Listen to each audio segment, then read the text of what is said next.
What's up? What's up, yo? Yo, what's up? What's up, yo? It's a Friday. You already know. Yo, what's up, yo? What's up, yo? What is up, everyone? It is Friday, 12525, December 5th, 2025. I'm Justin. Wake Up Justin live on YouTube every Monday through Friday. Monday, 8 through 10. Tuesday, 7 through 9.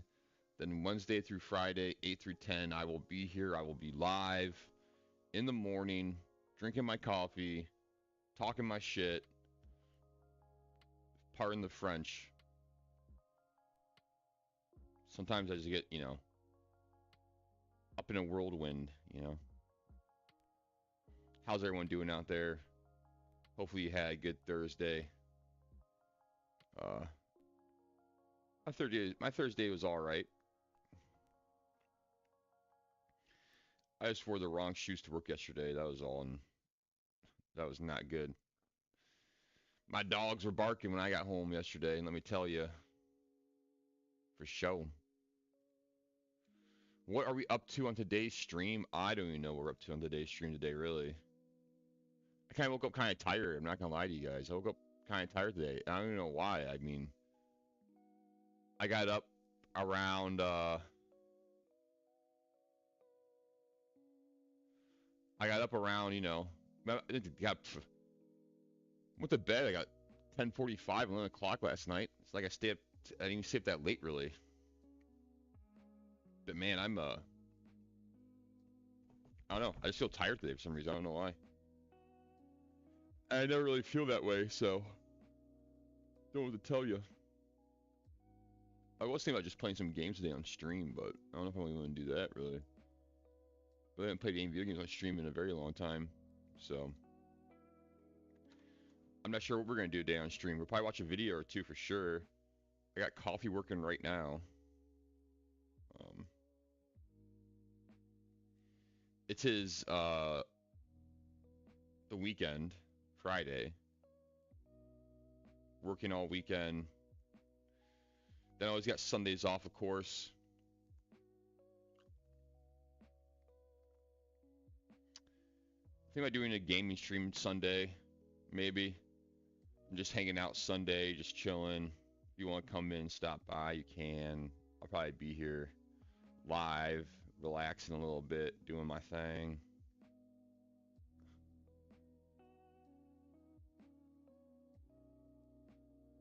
Do do do do do do do. And I want you to know that you are the one.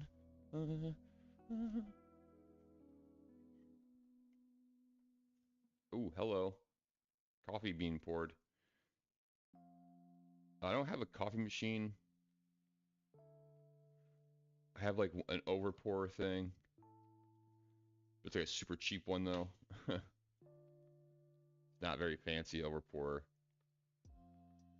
It's a very cheap one made out of plastic. I got for like $2.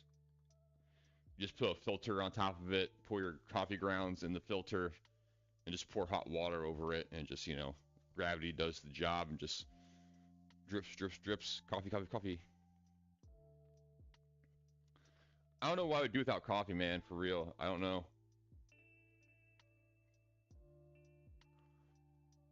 I feel like my mornings would be very long without coffee. Or it'd take me a while to wake up.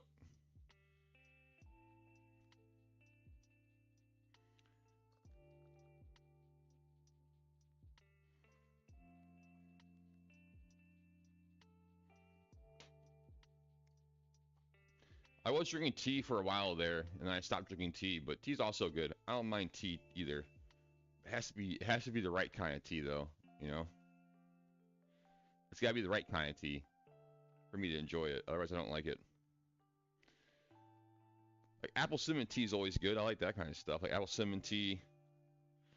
I don't mind like turmeric and ginger tea. Eucalyptus though, nah. Like minty tea, no thank you. I do not like minty tea one bit. That right there is not my cup of tea. I need to go to the store today. I need to buy mail bubblers to mail things out. I got movies to mail out. I sold a lot of movies last week.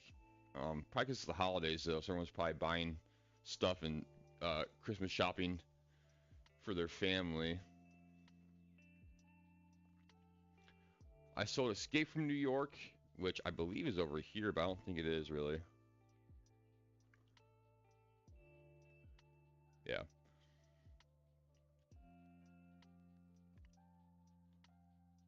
I sold Escape from New York and something else. I forgot what it was.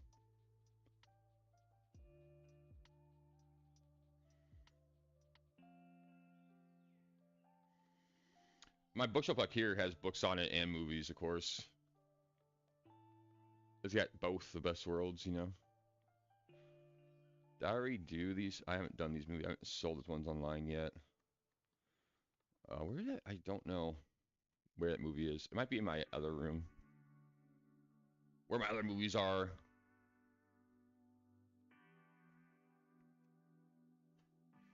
Ooh, my goodness. Almost burned myself with hot water. I've been burned with hot water before. It was horrible. I dropped hot water. I dropped hot water on my foot one time, dude, and it burned it so bad. That was the worst burn I think I've ever had in my life was hot water. It was no bueno. It was so bad.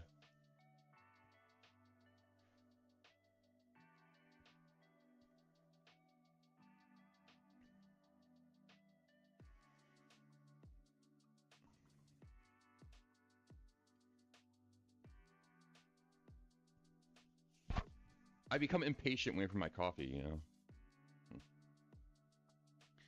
Dun. You know, if I had a coffee pot with a timer on it, I could just have the timer make my coffee for me every morning. And I wake up, the coffee would be ready, you know. That also is a thing I could do. But we're not that far advanced yet, you know. We're getting there, though.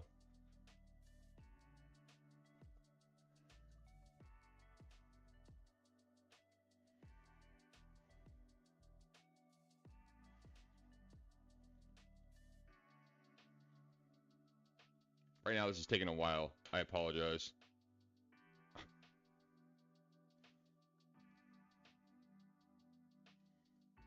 It's going to kill my stream. If you're not watching this live, you go back to watch it, and it's just me making coffee for the first 10 minutes. Like, you know, not many people are going to want to watch that.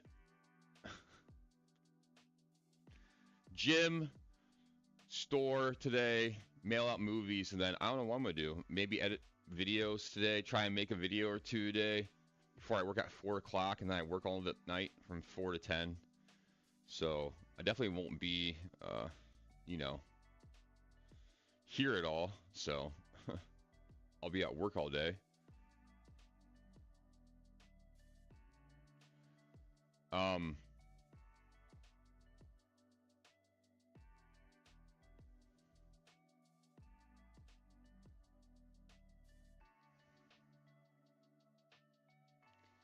Hold on, what is this clip right here?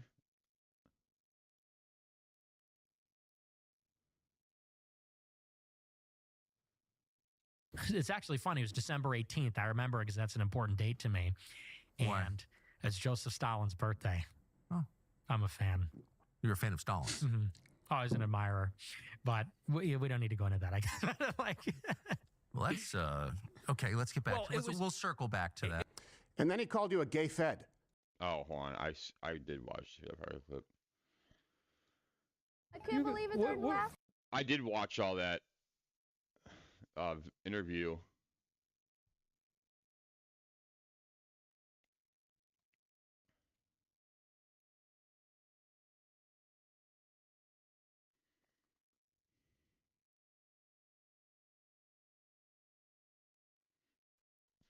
I might just watch videos for 2 hours just because I don't know what to really talk about today. I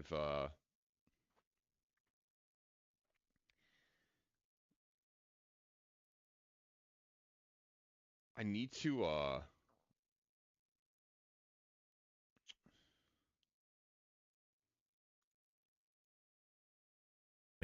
was. I was. Me, that's key. I'm chock full of clues. No button here, though. Dude, I can't make an entire video where the only... I wasn't gonna do that. No, it's just I don't know. I feel like I said so much on my streams the last like couple of weeks that it's just like it's harder for me to keep on going. I mean, I can talk. Don't get me wrong, but man, I've said so much the last couple of times I've been on stream and stuff like that. Like a lot of stuff. You can go back and look at everything I said.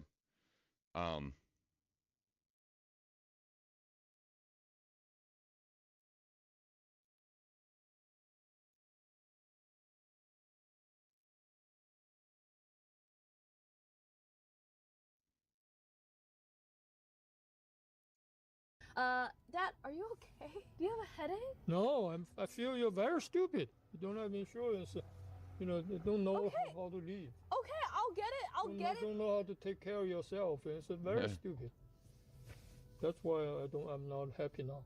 Oh, For a while at least. no, Let's no. go. No, let's turn that frown upside down. This is mildly traumatic for me because there have been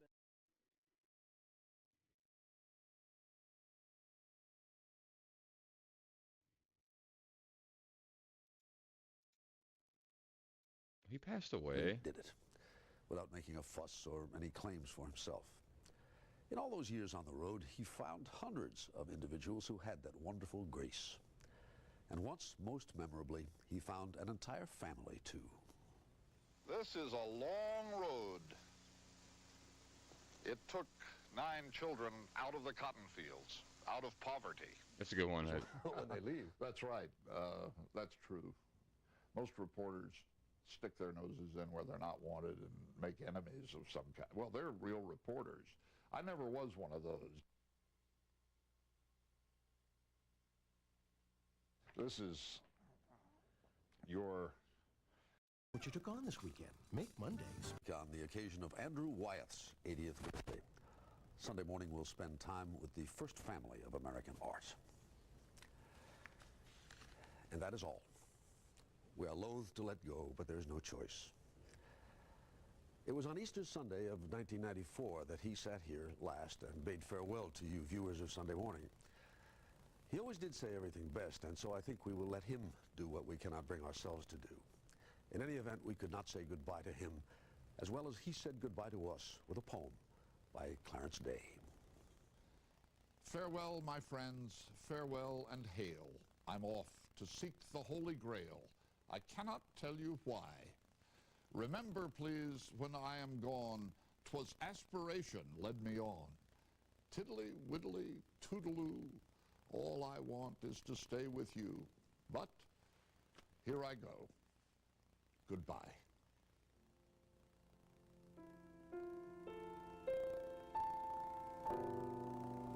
Damn you, Pet Man.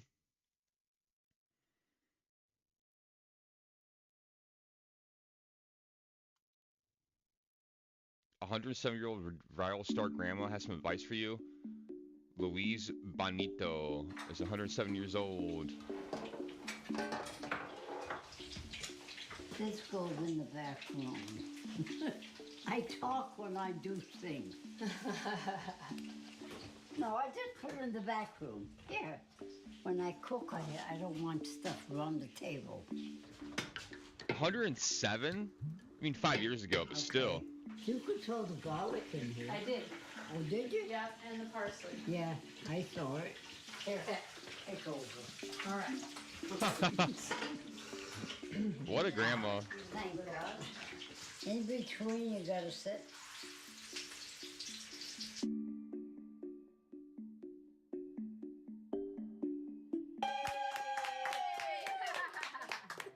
Make a wish, The 102. Your desserts, not on there. Whoa. Blow it out.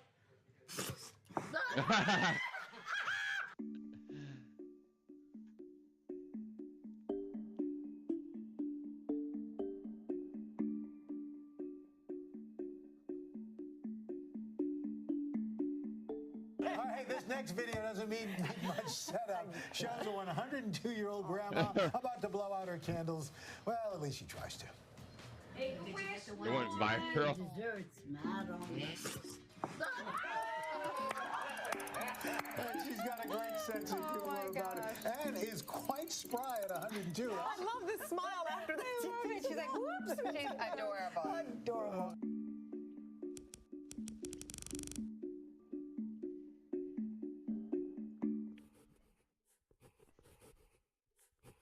You want to just watch videos for morning? I don't know. Like I said.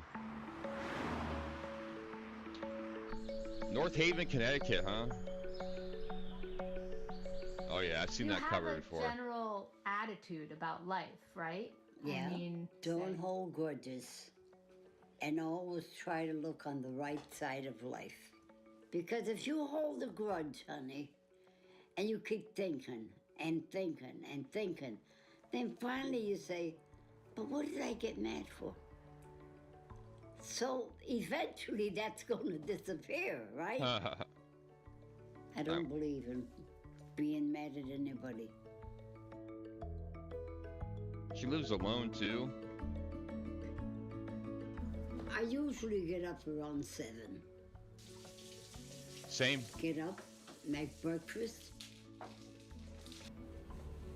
then do my bed, straighten out the house. I don't like to sit down. I like to walk around and do what I have to do. I could mop the floor, but I can't wring the cloth because I don't have the strength in my hand. But I try to do whatever I could. Then I go in and get washed and try to relax. Because she's living, that's the thing.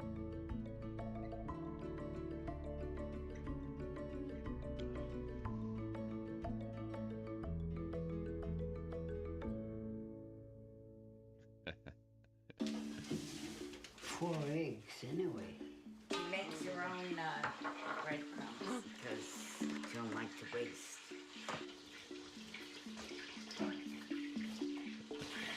Now Come I down take here. it, put it on. Living, dude. These little bird arms. I know it, listen. You know what, Lisa, put them in a dish first and beat them up, and then I'll put them in. Okay. That's fine. Yeah, you can throw them in. Oh, you need a couple more eggs in here. All right.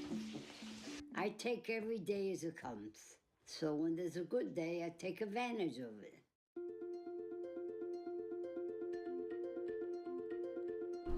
She stopped driving when she was 90. She likes her pillow because she likes to be able to look out the window. Wow. Good for her.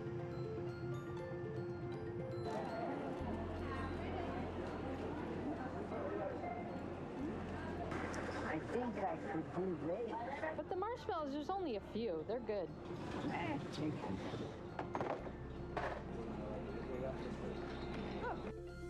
If I get a chance, I go to the casino. So what's wrong in that? I go to the casino. That's great. I love it.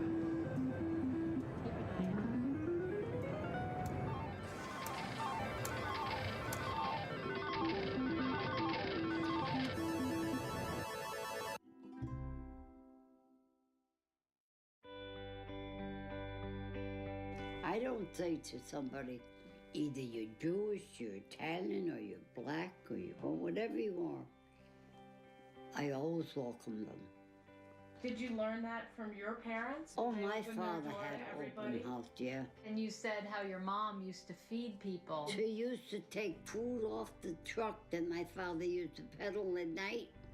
And if there was bananas that were a little ripe or tomatoes or something, she would take them and go down the street.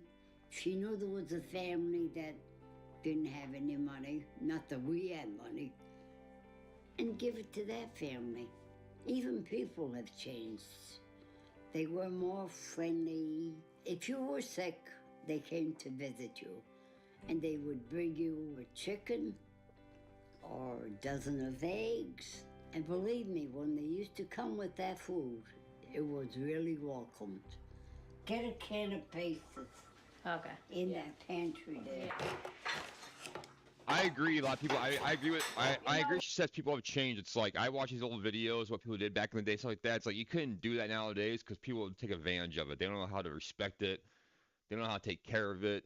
No one has any really morals or decency anymore. It's like the one I watched with the old man that would rent the bike out to the kids, and the kids would bring him back, you know, and they have a bike for the day. It's like, dude, if you did that nowadays, the kids would sell the bikes, they would steal the bikes, they would, you know, someone else would steal it. That couldn't happen just because of the moral rot in this country, dude. And the moral, you know, decay and everything in this country is just, it exists. Don't get me wrong, it still exists in this world. It does, but it's far from few nowadays. That's the thing. When you're opening that can, it sounds like the dog is barking.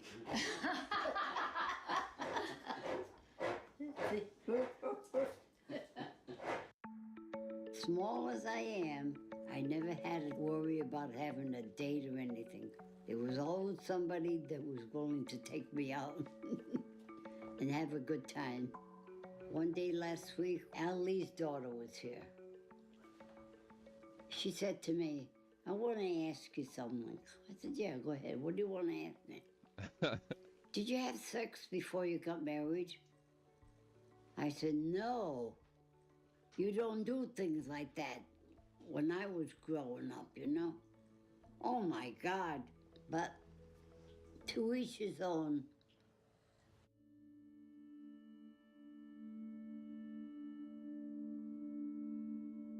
Wow. My father did not like Lee. And he used to say to me, but why? Why are you going out with him? He's not for you. The day I was ready to get married and all dressed up to go to church, he said, you still have time to say you don't want to marry him. Wow. I said, no, I want to marry him. There was a lot of things he did wrong, but he started to make money, you know, painting and doing all that stuff. It went to his head and changed completely. Everybody used to say to me, what a wonderful husband you have. He's such a good tipper and he's so nice. I said, you don't know my husband. My husband is Jekyll and Mr. Hyde. He's not what you think he is. So it's hard to think about the way that Grandpa Lee treated Noan and the way Grandpa Lee treated his children. It makes me really sad. I was just recently married to him, and one more led to another, and he hit me so hard, and so hard, that I went backwards, and I didn't fall, but because there was a chair, and I grabbed it. So I said, this is the first and the last time you're putting a hand on me. I grabbed a hold of Solly. I had Solly. I didn't pick no clothes, and I left the house. Well, I got down to the forest for the corner. All of a sudden, I felt my hand on my back. I said, what are you doing? Put your hands off of me. I want you to come back. I said, you hit me once, you're never going to hit me again. He never did. But whatever he did was worse than getting a slap in the face. You know what I'm saying?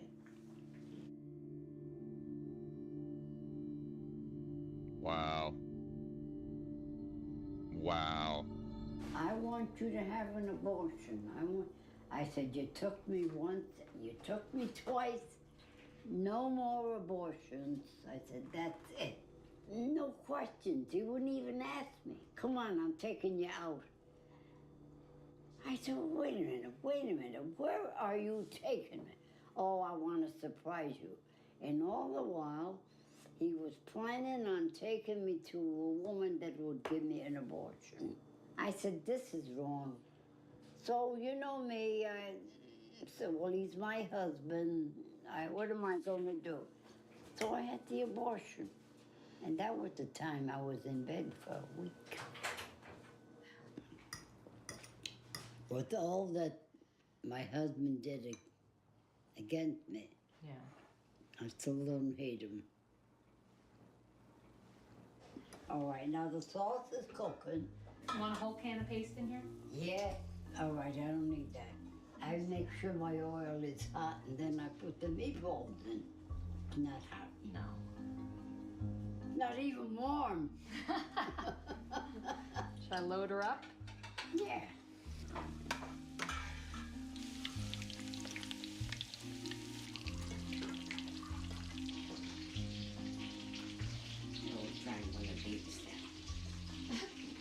Those do look good. They're good. There were times when things were tough. When she was born, I had no place to put her. So we took out a drawer of the bureau, and that's where we made her bed.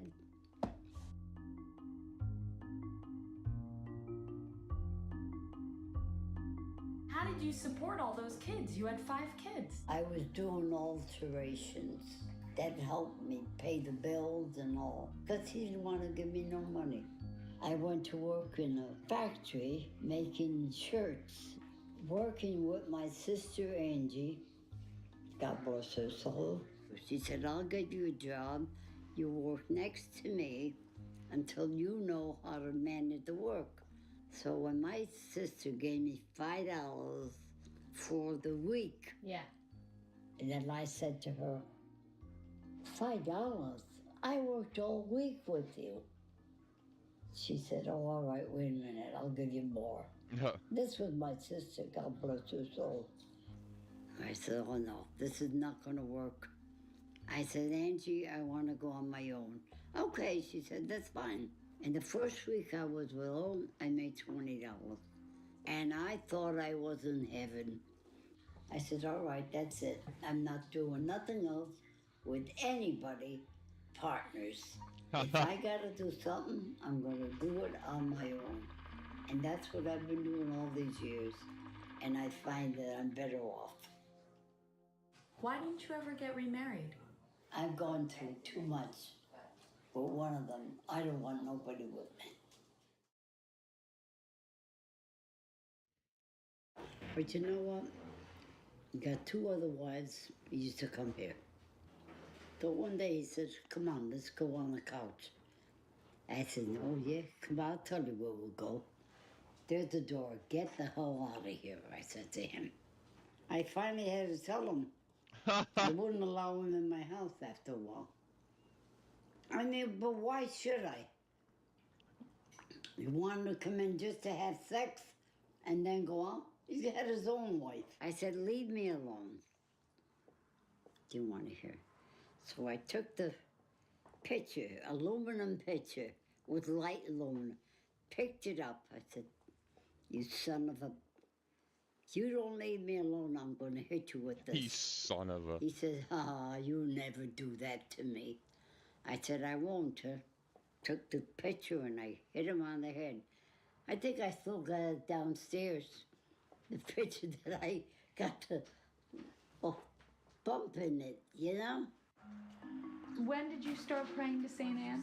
Oh, I must have been about 14 years old because I had some kind of a sore on my feet and I couldn't get rid of it no matter what I tried in medicine and things. So I started making a novena at the church. Every Tuesday you had to go there for an hour. And I prayed to St. Anne and my feet got better. I never had that again. I don't ask for nothing special, but when I'm disturbed or I didn't know which way to turn, I pray to her, and I get my results.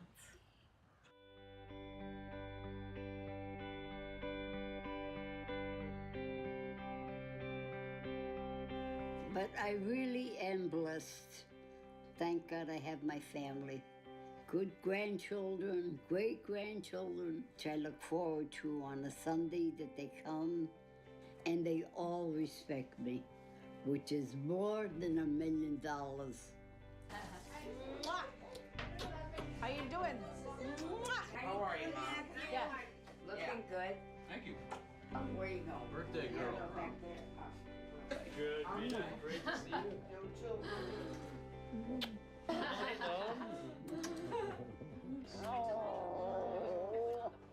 Love you. I love you too. I mean, that's how they judged wealth back in the day. My God. Hey, Non.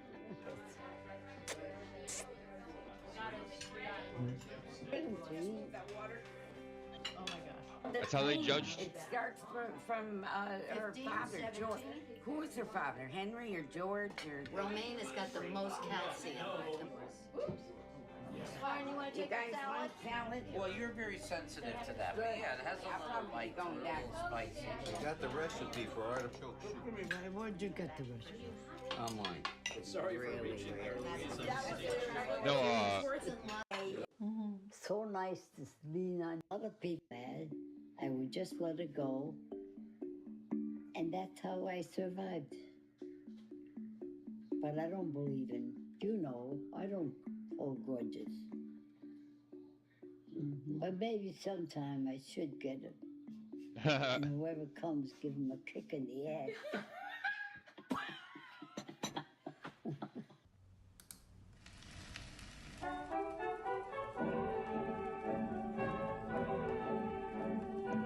that's how they judged wealth back in the old times, man, was how long do you live and how many people were around you when you died, you know?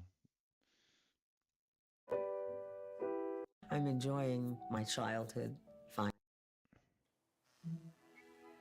A 97-year-old philosopher faces his own death.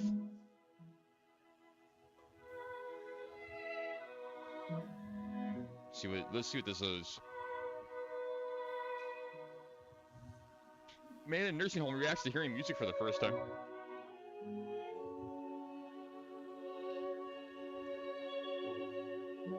What's up, everyone? Friday, baby. December 5th. We're just chilling today. Hanging out. It's a Friday. We're just watching some videos. Alright, dude, get up. Right, okay.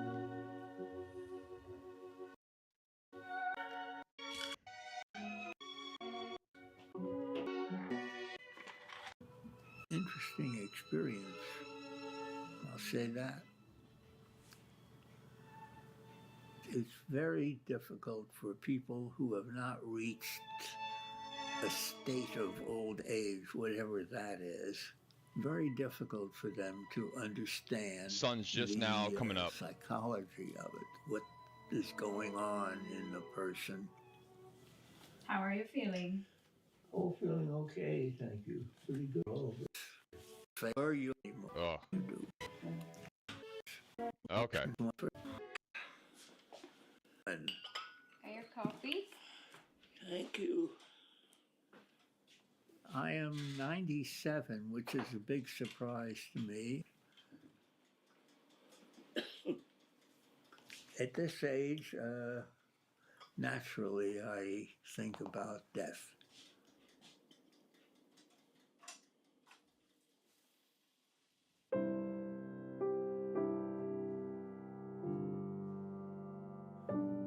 I B97. taught philosophy in the University of California. About 40 years, I guess. As a young philosopher, I started out going deeply into psychoanalysis.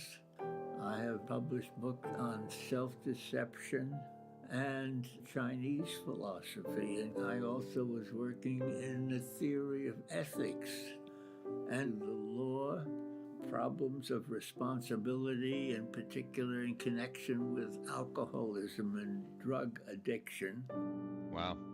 And I also wrote Philosophical a book about soundings. death. And that was about 20 years ago. Interesting. Breakfast! Thank you. You're welcome.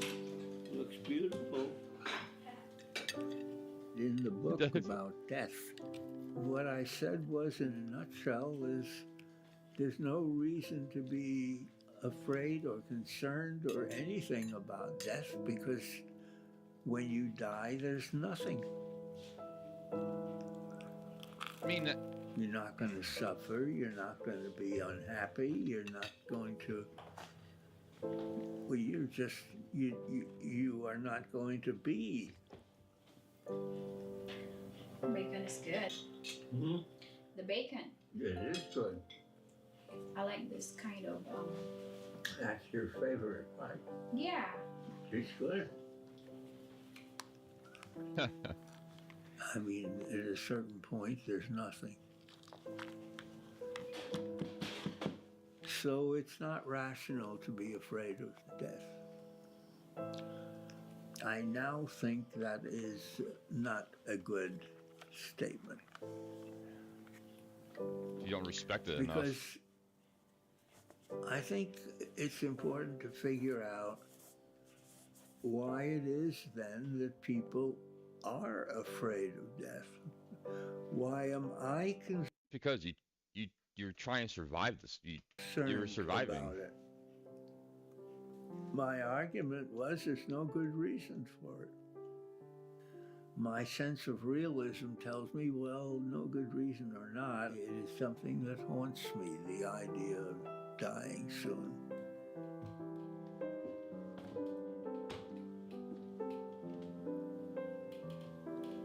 I often walk around the house and I ask myself, often out loud, what is the point of it all?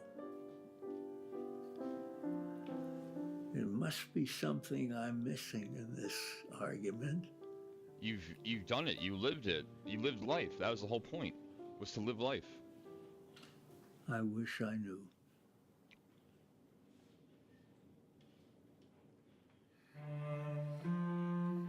Like I said in stream before, man, live life for the afterlife. Well, you here know. I am, trying to work out where I am. I still find that I am, in many ways, a puzzle to myself. I do find it very interesting to try to figure it out, what's going on. And I spent a lot of my life thinking about such issues. But it's hard. I don't know. I just usually just drop the subject. What is the point of it all? I think I ask the question with the sense that there isn't any good answer.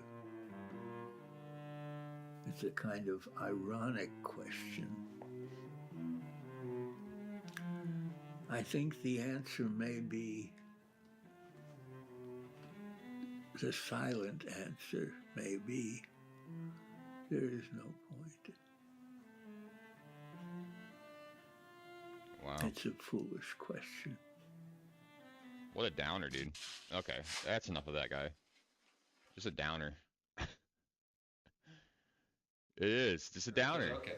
Now tell me. 103? When were you born and where were you born? I was born in 1906 in Missouri. 1906? What city in Missouri? It was, well, it wasn't really a city. It was just a... No, I never dreamed. Well, tell me, do you have a goal for how long you want to live? Oh, well, no, I really don't. I don't want to live alone. 103? She looks like that? That's crazy. Well, thank you very much, everybody. It is beautiful, not too cold. Yesterday? There's no wind. We don't have to wear hats or anything. This is Trump's a special Christmas time. plea to Jesus Goes and Viral. Melania and I are thrilled to wish everyone here tonight and Americans all across this land a very, very Merry Christmas. So is everybody ready to light the beautiful Christmas tree? Are you ready? So the First Lady is going to do the honors, and we're going to do a countdown. We'll go from 5-0, okay? 5, 4, 3, 2, 1. Good job, honey.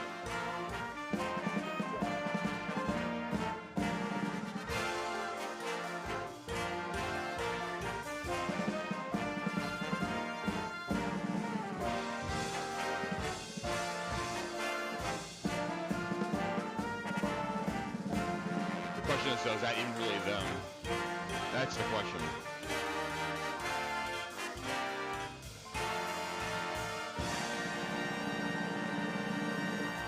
Well, thank you very much, and thank you, Melania.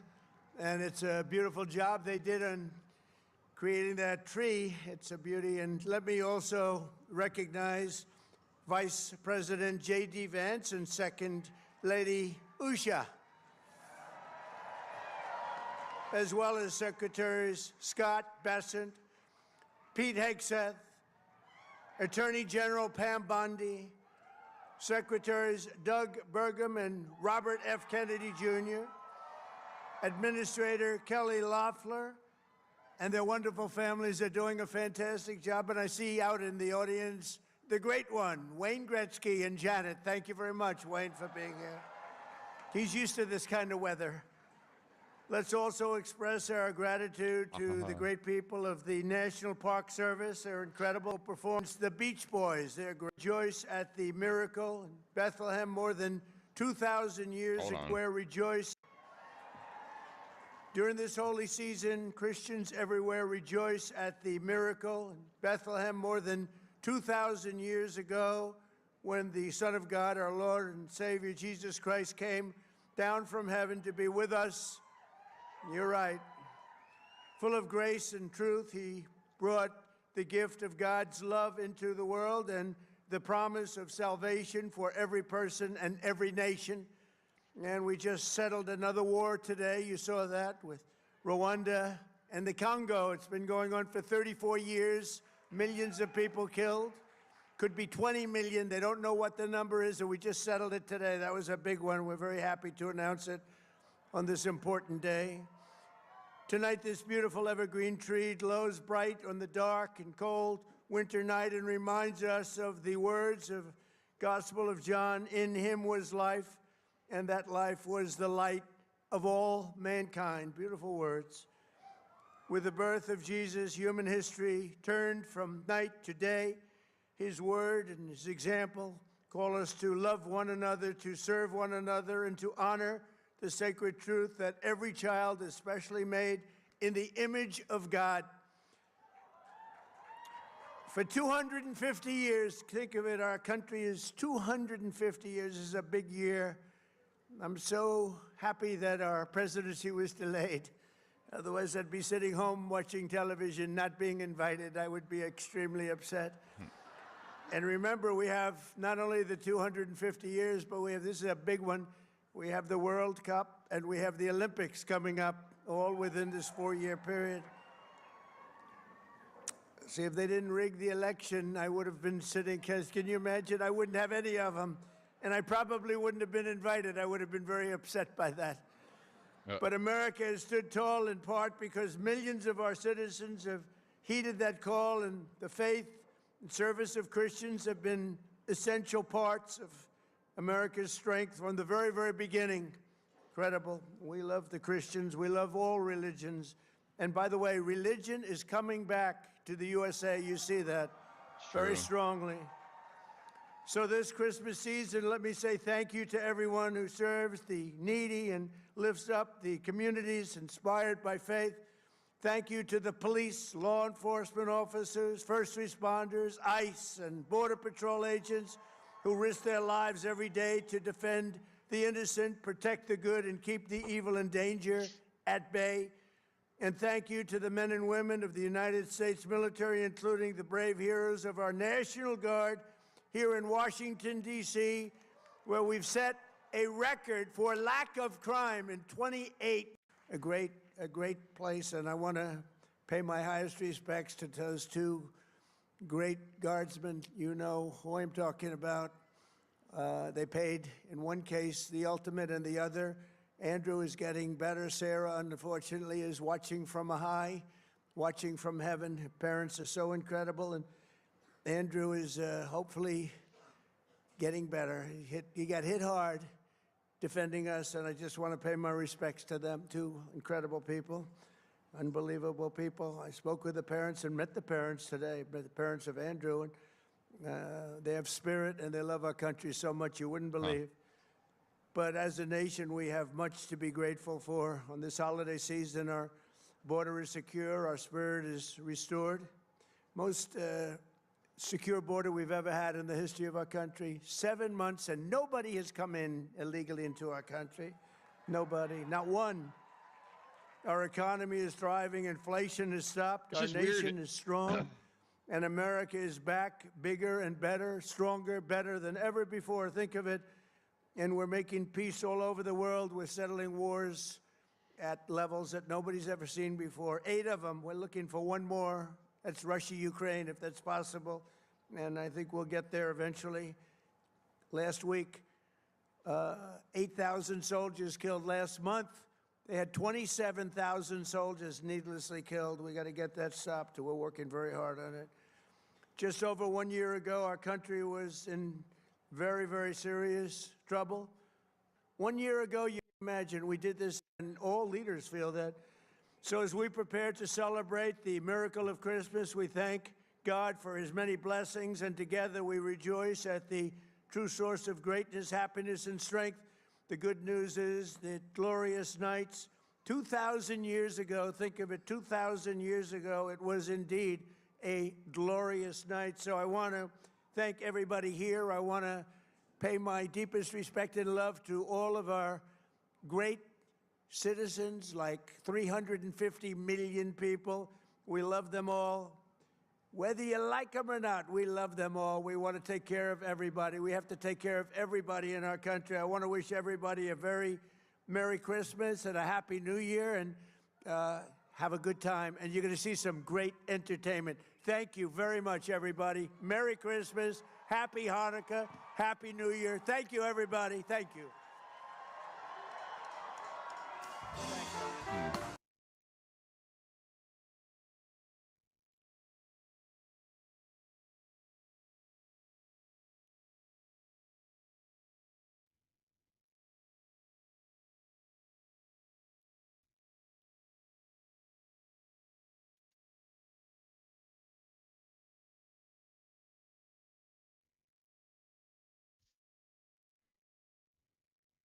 Jeez, that's a crazy train.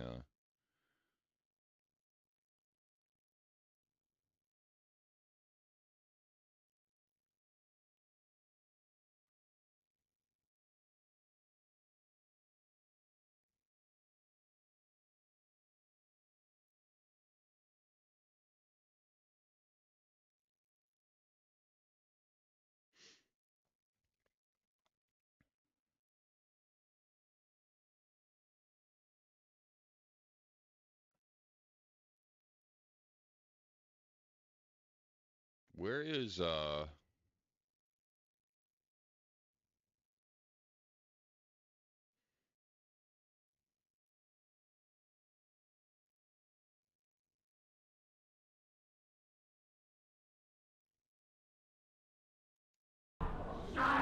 Shed his blood on that cross.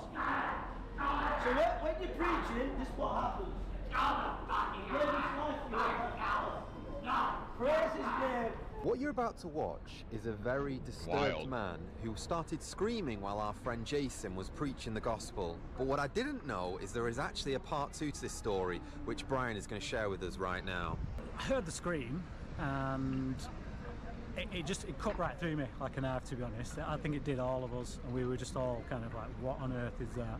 We turned around and I saw this guy down by the cafe, and he was just screaming all kinds of expletives and sticking his nails in his eyes and like pulling at his eyes, and he was just like, this ain't usually me, so I just think this is the Holy Spirit, to very be honest. strange, yeah, because who would act like I that, just you felt know? like I knew what I needed to do, and so I went over to him, and the whole time I'm walking up to this guy, he's just screaming, shouting expletives, and I got got up to him about 3 feet away from him, and I just said, in Jesus' name, come out of him right now.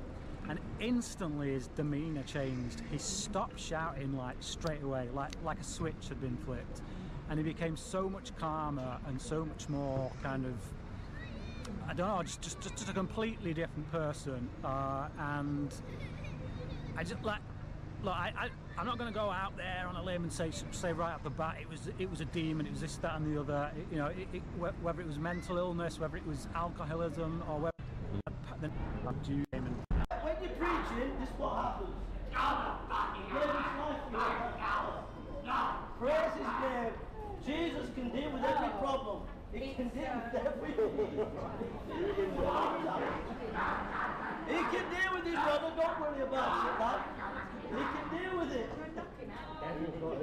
Take a chill pill. Jesus is here. Jesus can heal you. Jesus can comfort you. Change you.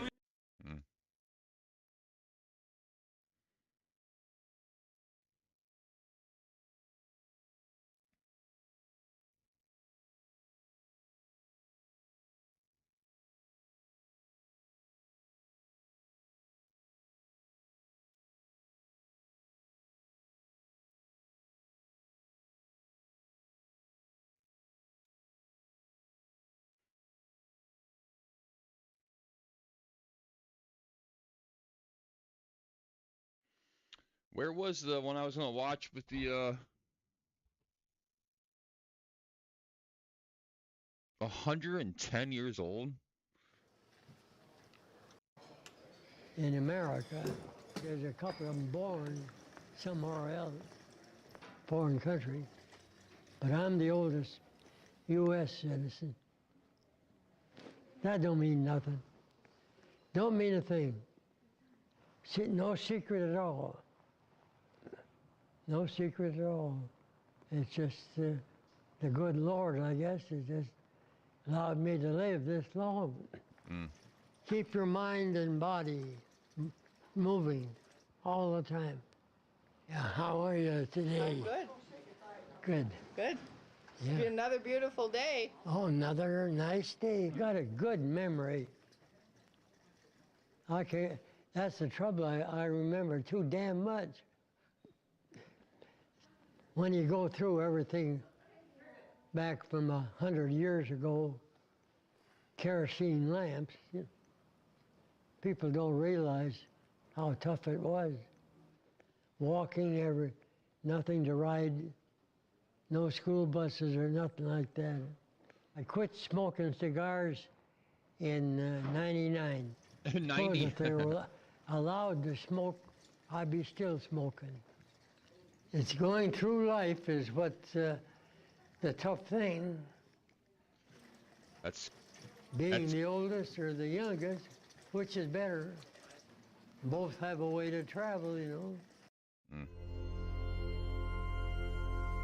Go. Started Project, the rise of AI and the Antichrist system. In your books, because I think you're going to hear a lot about it in the future. A new American company that will invest $500 billion at least in AI infrastructure. The data centers are actually under construction. The first of them are under construction in Texas, the Abilene location, which is our first location. Gone from a lot of compute to like the biggest infrastructure project in history. And out of that emerged Stargate. Why call it Stargate? It began as a code name, and sometimes code names stick. Project Stargate evokes concern because it echoes the exploration of unknown and potentially dangerous technologies seen in the show Stargate SG-1.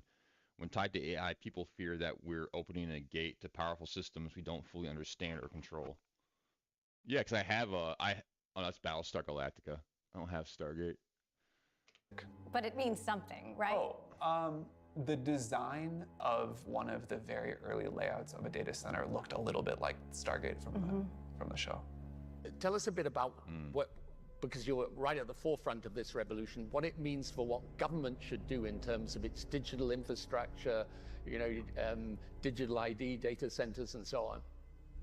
How do you take advantage of these incredible AI models? And the first thing a country needs Larry to do Ellison is to unify all of their data so it can be consumed and used by the AI model.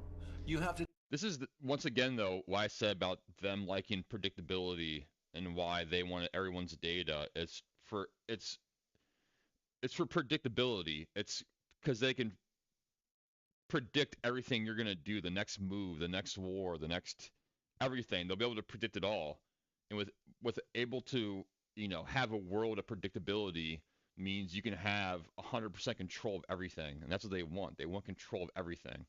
They want control of it all. Because once again, I will say it to my face turn blues. No one on this earth has real power.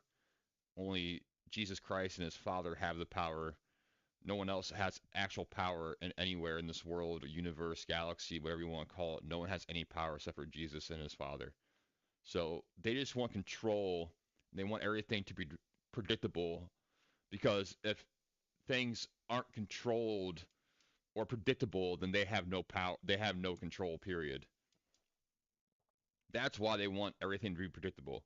To take all of your healthcare data, your diagnostic data, your electronic health records, your genomic data. All about predictability and control. In the Middle East, in the UAE, for example, they're incredibly rich in data. They have a lot of population data. The NHS in the UK has an incredible amount of population data, but it's fragmented. It's not easily accessible by these AI models. We have to take all of this data we have in our country and move it into a single, if you will, unified data platform. Today, I am announcing this government will make a new free of charge digital ID mandatory for the right to work. That's by stupid. The end of this parliament. Let me spell that out. You will not be able to work in the United Kingdom if you do not have digital ID. That's so it's stupid. It's as simple as that. The Trump administration is pushing to expand AI in federal scientific research. Yesterday, President Trump signed an executive order launching the Genesis mission. Capable not only of observing the universe. You see, and this is also why they want, like I said yesterday in stream, this is also why they want people asleep and not really paying attention, so they can put it also into place without really understanding what's going on. Understanding.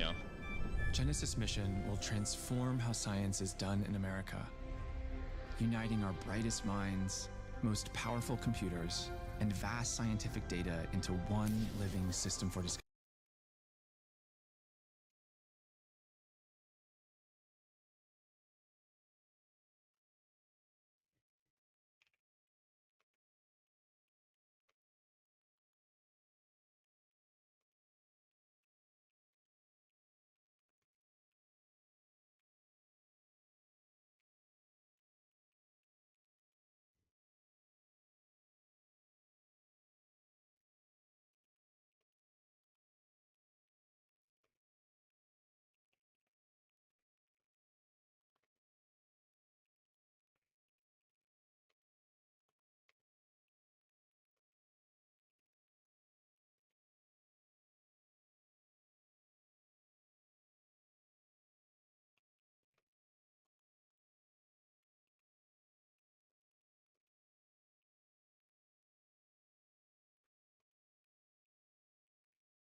Built on artificial intelligence and quantum computing, it will radically redefine the scale, speed, and purpose of scientific progress in America. With this pen today, President Trump signed an historic mission.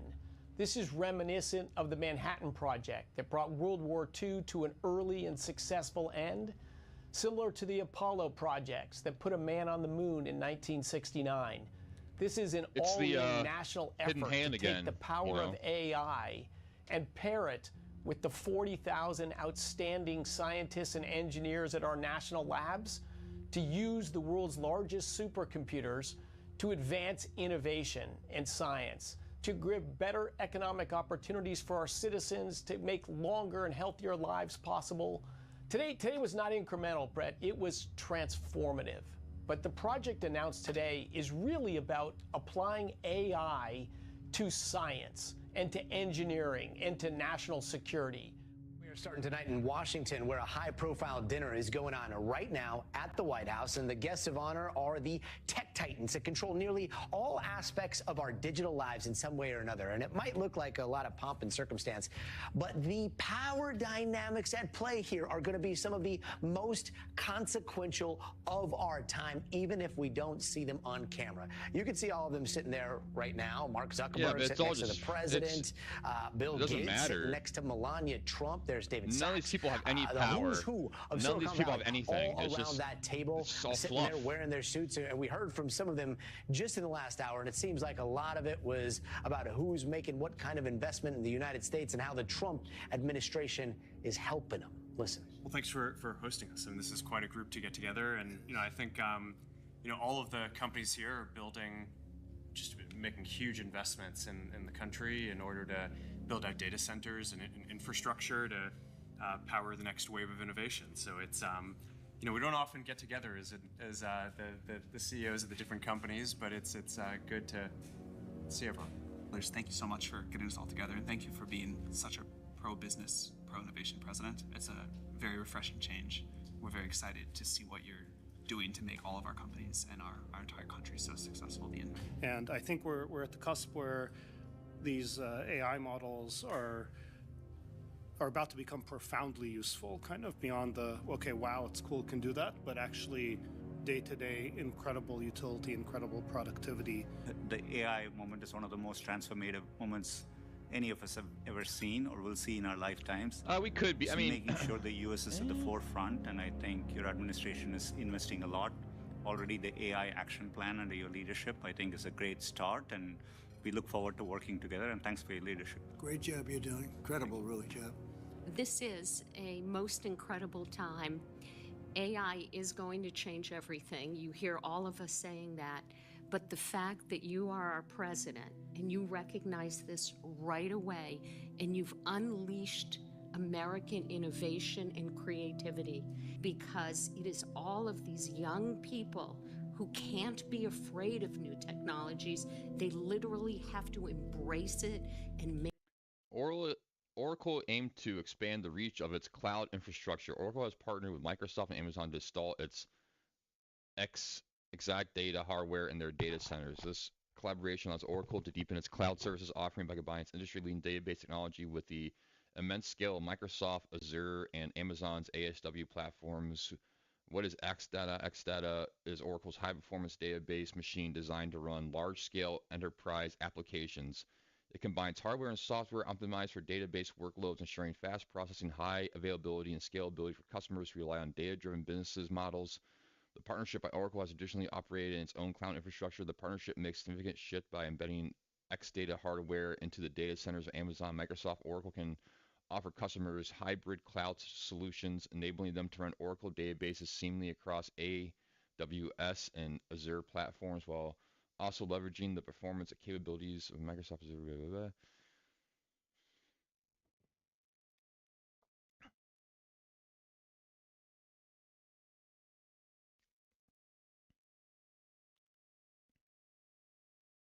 Okay. Make America even stronger.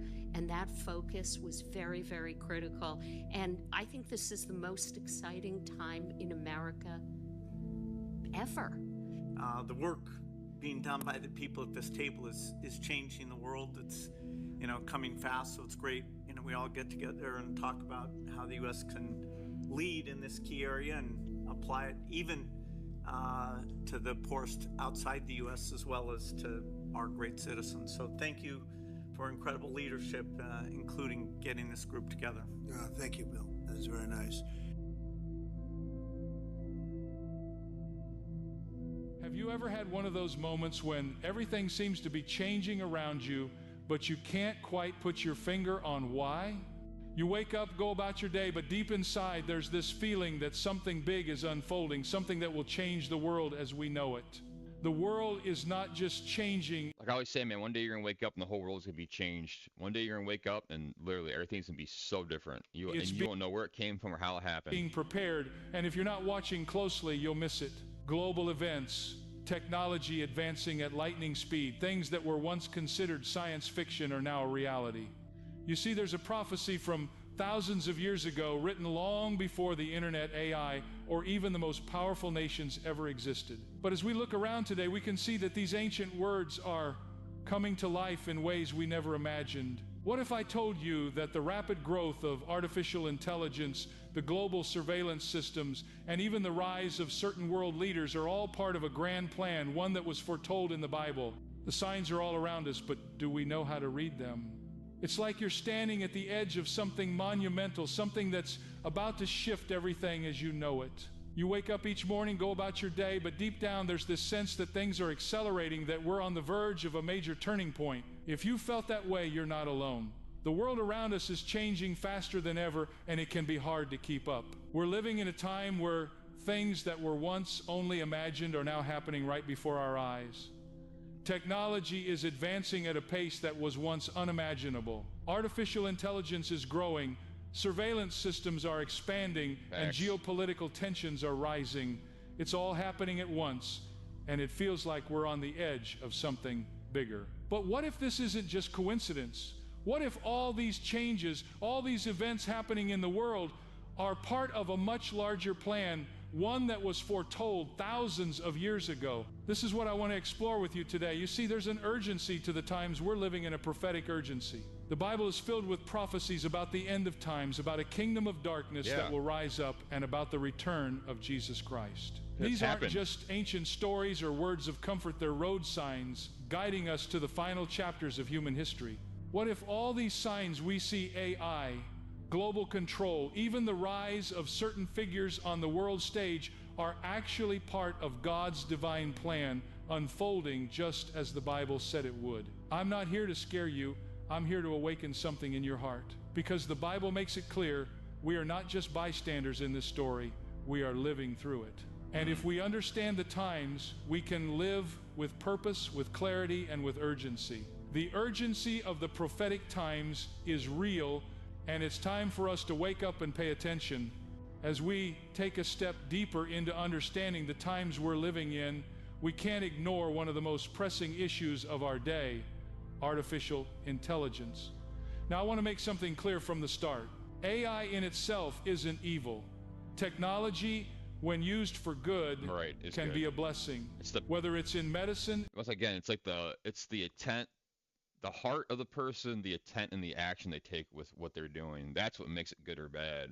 Education, or even communication. But when we look at the bigger picture, we see that the rise of AI is not just a coincidence in the context of the Bible. In fact, I believe it plays a pivotal role in fulfilling the prophecy of the Antichrist kingdom. You may be asking, how can something like AI, which seems so far removed from biblical prophecy, be... And people are so blinded by like greed and all those things that they're like, that's why I stopped. I used to invest in crypto and all that stuff, and I stopped doing it because I realized like how much that system can be used for like complete control of people and all those things. I wasn't going to feed that beast anymore, and that's why I got rid of, got out of crypto. That too, once I realized that crypto will never have the words "in God we trust" on it, I was like, then I'm out of this, because obviously it's going to be used for evil things, Be part of the end times. Well, let me walk you through it. In Revelation 13, we see a clear picture of the future, one where a powerful leader, whom we know as the Antichrist, will have control over the entire world. He will be able to dictate every transaction, every move, and even control who can buy or sell. Yeah, now, in the days of for complete John, control. when this prophecy was written, how could anyone have imagined such a thing? How could one man or one system have the ability to control everything and everyone on the planet? Well, fast forward to today, and we see that technology is beginning to make this a reality. The rise of AI is creating the infrastructure for what could be a global system of control, a system that could monitor, track, and influence every aspect of our lives. Think about it for a moment. With AI, it's like governments and corporations can track your movement. You know, yeah, you can go as far as like saying even streaming and doing these kind of videos they're making, even though it's like educational and like truthful and stuff like that. Even them doing this thing, you're still feeding this beast a little bit, because you're still giving information, you're still giving it data, you're still giving it, you know, even me streaming and trying to share this information, I'm still feeding this beast. It's still happening.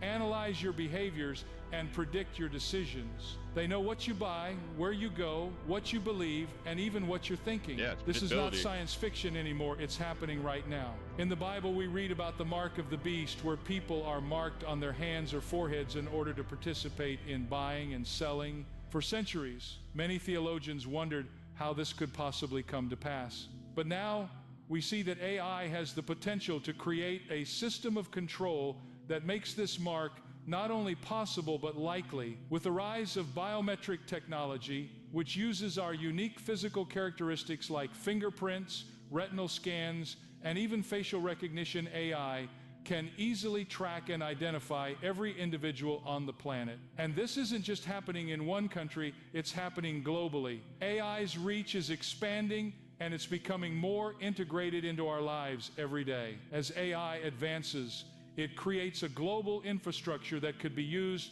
for a singular purpose: control. The Antichrist kingdom will need this level of surveillance and regulation to enforce his rule. In the Bible, we see that this kingdom will rise through a mix of political, economic, and spiritual manipulation. And the technology to enforce that control, it's here. Now, I know this might sound overwhelming, but the reason I'm bringing it up is because the Bible clearly warns us to be alert. In Matthew 24-42, Jesus says, "Therefore keep watch, because you do not know on what day your Lord will come." We're not meant to sit idly by, waiting for things to happen. We are to be awake, to see the signs of the times, and to understand how they fit into God's bigger plan. And so, as we consider the rise of AI, we're not just looking at another technological advancement. We're seeing the foundations of a system that could very well be used to bring about the Antichrist's kingdom. It's important for us as believers to understand this not just as a technological issue, but as a spiritual issue. We must see beyond the surface and recognize how the systems of this world are aligning with the prophetic warnings in the Bible. As we move forward in understanding the times we're living in, there's another issue that we must address, one that might feel more distant or even futuristic to some, but I believe it's already upon us. That issue is the rise of global surveillance, a system of monitoring that is becoming more sophisticated and widespread every day. This isn't just about cameras on street corners or monitoring your internet activity. We're talking about something much bigger, something that could control nearly every aspect of our lives, and it's unfolding right in front of us. Let me take you back a little. In George Orwell's book 1984, he introduced us to the idea of a Big Brother society, a government that watches, controls, and manipulates every aspect of human life. The citizens in that society had no privacy. Every action, every word, and every thought was monitored by a central authority.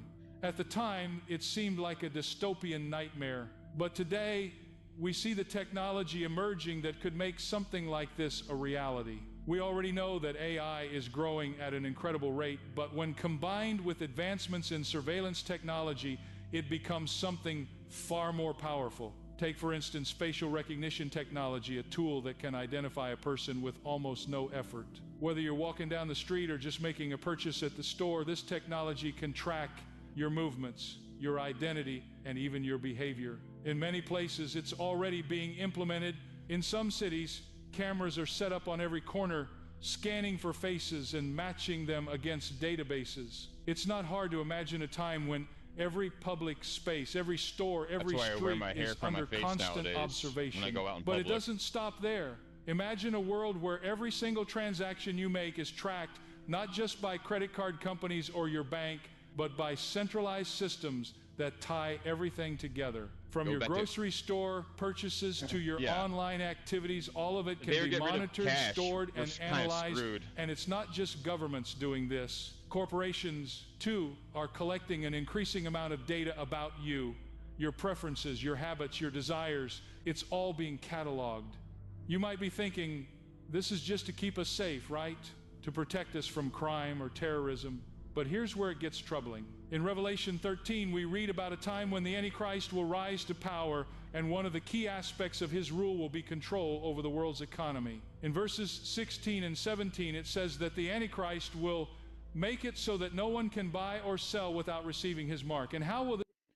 There's also force all people, great and small, rich and poor, free and slave, to receive a mark on their right hand or on their forehead, so they could not buy or sell unless they had the mark, which is the same of the beast of the number of its name. Yeah, I mean, that makes sense.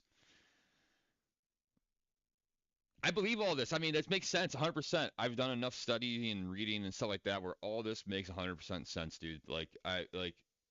The more I study it and the more I get into faith and stuff like that, the more this all it all lines up. It's wild. Because they're not wrong. And like I said, it's a system. I don't think it's a person. It's not everyone thinks it's a person or one. It's definitely a system.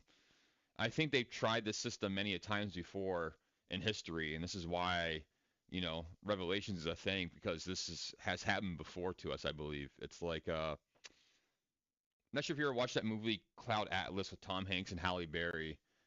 But like life reminds me like Cloud Atlas, where buildings and things we see are like our old civilizations that have been destroyed, and we kind of forgot about those civilizations. And Cloud Atlas is kind of the same thing, where Tom Hanks is like a caveman type style living, but he's surrounded by all these old buildings and old technologies that he doesn't realize that was once humans buildings and humans technologies. It's we can watch a trailer. This be enforced through surveillance, through technology, through the ability to know exactly who has the mark and who doesn't. Now, let's pause for a moment. Can we not see how this is coming together today? We already live in a world where technology allows us to be tracked and monitored 24/7. If this kind of surveillance power were placed into the wrong hands, it could be used to create a society of total control, exactly what the Bible warns us about. We're living in a time when global surveillance is growing, and it's becoming more and more possible for one system to track, monitor, and control individuals worldwide. You might be asking, what can we do about this? The first step is awareness. Understanding that these systems are being built as we speak is crucial. And the second step is action. As Christians, we're called to be salt and light in this world, but we're also called to stand firm in our faith and in our freedoms. The rise of this surveillance state should not surprise us, but it should call us to action. As we see the construction of this global surveillance system, we must ask ourselves, what does this mean for me as a believer? Well, that's just too. It's like, what actions do you take to counter this? Okay, well, then you need to stop using the cell phone, stop using the internet. I need to stop streaming, stop making YouTube videos, go straight back to cash. Like, there's a lot of things that need to be done to, or there's one thing, there's a lot of things one person needs to do to fight the system, and it's like,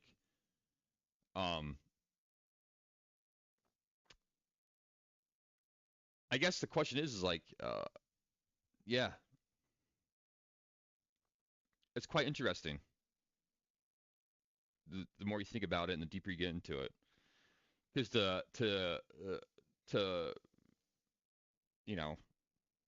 to almost make sure this doesn't happen, and to completely re-navigate and deflate the situation, it's like we would have to go back to living as in like the early 1900s or the 80s or the 70s, where technology wasn't as strong, but it was still around, where it couldn't be a complete surveillance state and track all your moves and digital currencies and things like that, So I feel like for this to not even like be a threat, we would have to go back to a certain way of living, be more aligned with, Jesus Christ and the teachings of him in the Bible, like, in that kind of manner, but also kind of, I don't know. It's very interesting to think though how you would, counteract this, because to counteract it, it's like then, you shouldn't be online, you shouldn't be, people shouldn't be making videos, like go back to just using cash only transactions, no more using debit cards, credit cards, don't use cell phones, all those things, How will we stand for truth, for freedom, for righteousness when the systems of this world are so focused on control? How will we remain faithful in a world that is increasingly seeking to take away our autonomy? As we continue to dive into the prophetic signs that are unfolding in front of us, we come to an important figure, one whose role in shaping today's world cannot be ignored: Donald Trump. Whether you agree or disagree with his politics, there's no denying that his presidency had a profound impact on global events. But beyond politics, there's something deeper happening, something that... He's a businessman, dude. That's what it's... Donald, Trump is kind of like AI, because AI doesn't see right or, AI just sees right or wrong and the best outcome possible. It doesn't care about the middle gray part of why you're doing it, like someone might steal something to try to feed their family or whatever it is. Is it right to steal? No, but it's like also too, like their heart's kind of in the right place because they're trying to feed their family or whatever it may be, or feed themselves or whatever it is, because they can't feed themselves and have money to do it. Same thing with Trump. It's like, he's a businessman. He only cares about making money. That's all he cares about. So he's kind of like AI in that way, because AI will just will make a decision based on the best outcome possible. It won't care about the gray area, aligns with what the Bible has been telling us for thousands of years. One of the most striking developments during Trump's time in office was the announcement of the Stargate program, a massive initiative aimed at accelerating the development of artificial intelligence, AI. And what makes this so significant from a prophetic standpoint is that AI is not just a tool of technology, it's a tool of control. And as we've seen in previous sections, it's one that plays a major role in the Antichrist's future kingdom. The Stargate program was unveiled in the early days of Trump's second term. The plan? To invest a staggering $500 billion to fast-track the development of AI. This wasn't just a domestic effort, it was global. It was about creating the infrastructure to power AI technology across the world, connecting nations through a shared technological grid that could monitor, track, and control every aspect of life. In many ways, this program represents the beginning of the global surveillance system we've been discussing. But here's where things get interesting. Why now? Why this sudden push for AI development? Well, from a prophetic perspective, it's hard not to see this as part of a bigger picture, a picture that aligns perfectly with what the Bible says will happen in the last days. The Antichrist rule will be marked by absolute control over every transaction, every person, and every nation. And in order to make this possible, there has to be a global network in place that can keep track of every individual, their actions, their buying habits, their location, and even their beliefs. AI is the key to that system. Trump's decision to fast-track this technology and pour such a significant amount of resources into it feels, in a way, like a fulfillment of the very prophecy we read about in Revelation 13, where we see the rise of a global leader who will enforce a system of control, requiring everyone to receive a mark in order to participate in society. And just as AI is becoming a global necessity for governments and... If that ever happens, dude, send me in the woods. I'm going to live in the woods. If it ever comes to the point where I need something to make money in the United States, a digital ID or whatever it may be, or even to buy something, to do something, dude, I'm going straight to the woods, bro. You will never see me again, probably. I'm not even kidding. I'll be gone. Send me on a plane out in the Amazon, wherever. I don't care, but businesses, it is also positioning itself to be a tool for the fulfillment of that very prophecy. I will not be around. I know what some of you might be thinking. Does this mean Trump is the Antichrist, or that this program is some evil plot? No, not at all. But the fact remains, this global push for AI and the Stargate. Yeah, I think we're in the early stages of it. Like I said, once the old guard of Earth falls, I think that's when it's really going to pick up even more, because all the kids now,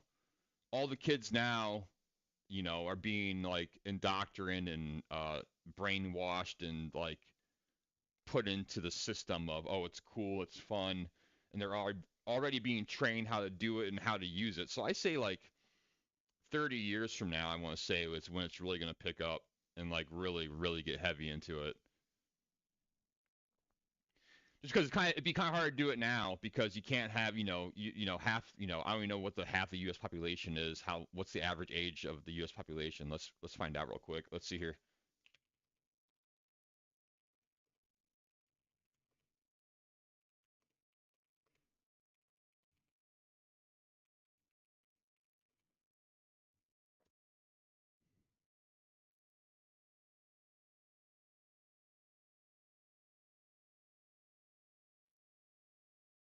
Yeah, but what's the average age though? The median age of the United States reached 39.2 years in 2024. So the average age of people on Earth is 39.2. That can't be right. No, like what's the U.S. population by age? Here we go. Does this make sense? Okay. Well, yeah, roughly 40% are 25 to 45 years old. So about 30 years from now, that will be cut almost in half. This will be, what I'm saying, like 16%. So 16, 28, half of that, about half of the population from now in 30-something years will be probably deceased, and it'll all be new people. Yeah, dude, it's kind of like when they say, it's kind of the conspiracy of like world wars were created to wipe out a certain generation of people to usher in a different generation of people.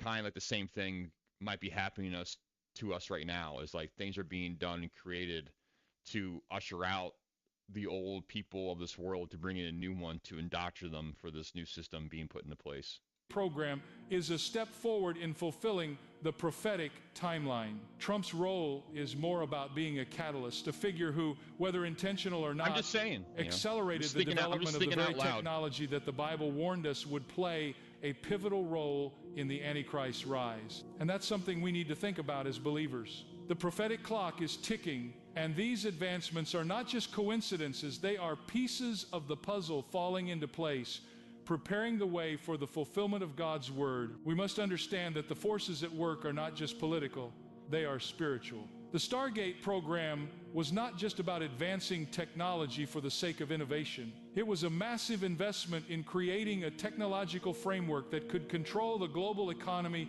track individual lives, and even shape the very way we think and behave. If we're not paying attention, we could easily miss the significance of this moment. So, as we reflect on this, let me ask you, what does this mean for us as believers? How do we respond to these advancements?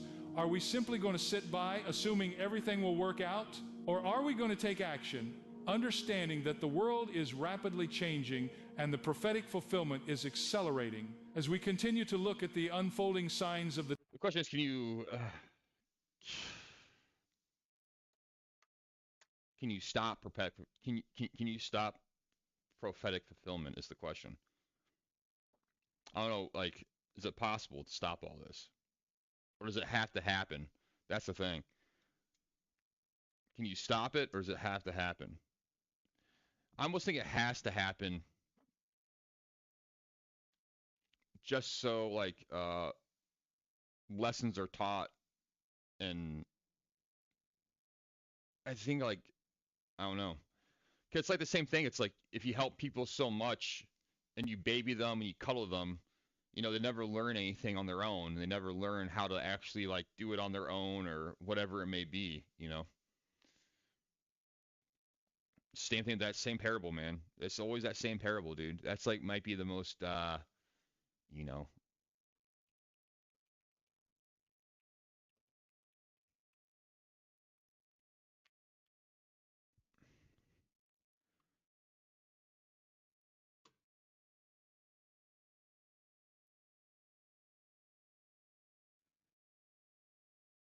it's the same thing. I mean, it's, you know, at some point there has to be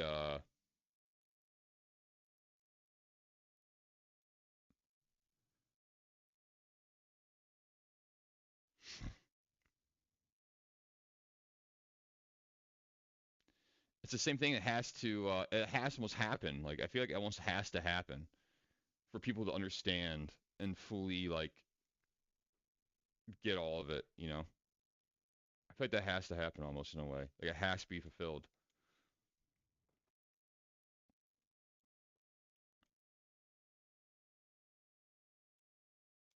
It's like you almost have to see the other side of the coin. The times fully. we come to another pivotal issue, the AI arms race. Now, you might be wondering, what does an arms race prophecy? More than ever, but if we're on vacation, who will stand in the gap? Who will raise their voice and proclaim the truth of God's word? Look, I'm not saying we need to panic or live in fear. God has not given us a spirit of fear, 2 Timothy 1-7. But what I am saying is that we must wake up and recognize the times we're living in. Prophecy is unfolding before our eyes, and the church is meant to be active.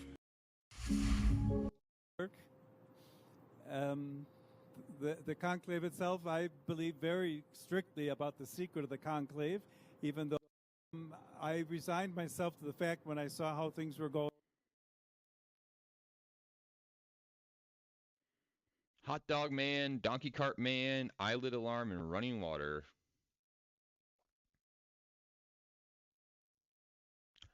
Oh, yeah, that's what I was gonna do.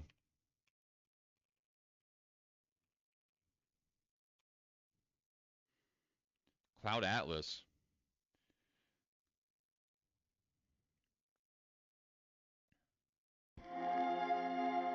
This is the Cloud Atlas sextet? I doubt there's more than a handful of copies in all of North America. But I know it. I know it. Also a pretty good movie. If you've never seen... That's it. The music from my dream. If you've never seen Cloud Atlas... Movement I wrote imagining us meeting again and again in different lives, in different ages. I can't explain it, but I knew when I opened that door... A powerful deja vu ran through my bones. I heard it in a dream. I was in a nightmarish cafe, and the waitresses, they all had the same face. No reason to hide. I know you are Sonmi 451.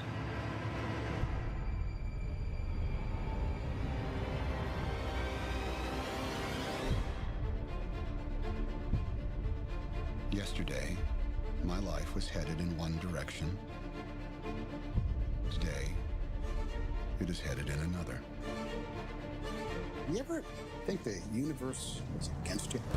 Fear, belief, love, phenomena that determine the course of our lives. These forces begin long before we are born and continue after we perish.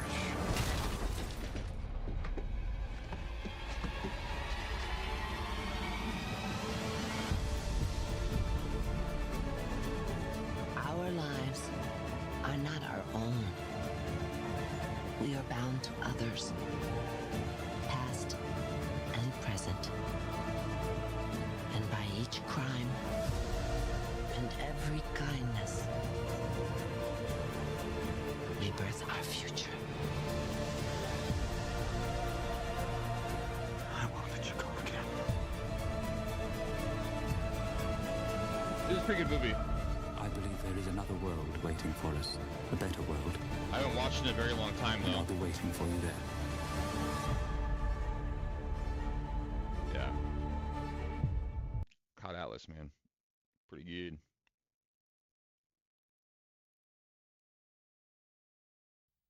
Last one, and I'm out of here for the weekend. Norway Hot Dog Man, Donkey Kart Man, Eyelid Alarm, and Running Water.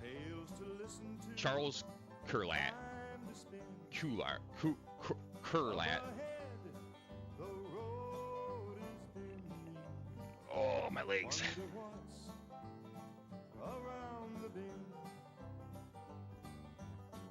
Hello, I'm Charles Kuralt. Hello, Charles Kuralt. To meet a few people on the back roads of America.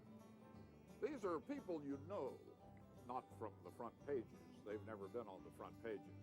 They're people you know from next door and down the block. Their stories are some of my favorites from 25 years on the road. Hey, 25 years on the road. You do not have to go out on the road. I kind of want to do this kind of style of. It'd be fun to do this kind of style of show again. I want to do it, but I don't know how I would do it. I would need an RV and a bunch of. Gap Creek is a little thing that means a lot to Rooster Cogburn, for one. In time, Gap Creek is a little thing that means a lot even to the mighty Mississippi. We'll follow Gap Creek a ways. And then there's this little thing, than which you can't get much littler. It's got a big purpose, though, as you'll learn. Here's a fellow who long since pared his life down to bare essentials, just a few little things. Give him a donkey and a vacant lot, and he's all set in one of the poshest neighborhoods in the country. LA? You take the hot dog, and you have to put your finger over the end of the hot dog. And then there's P. Stephen Potter, attorney at law. Never mind the law, though. The little thing that brings P. Stephen Potter joy is delivering hot dogs by air. Often enough, we don't know who we have to thank for some of the most important little things in our lives. For quite a few of them, it turns out that we have to thank Norway. Come along.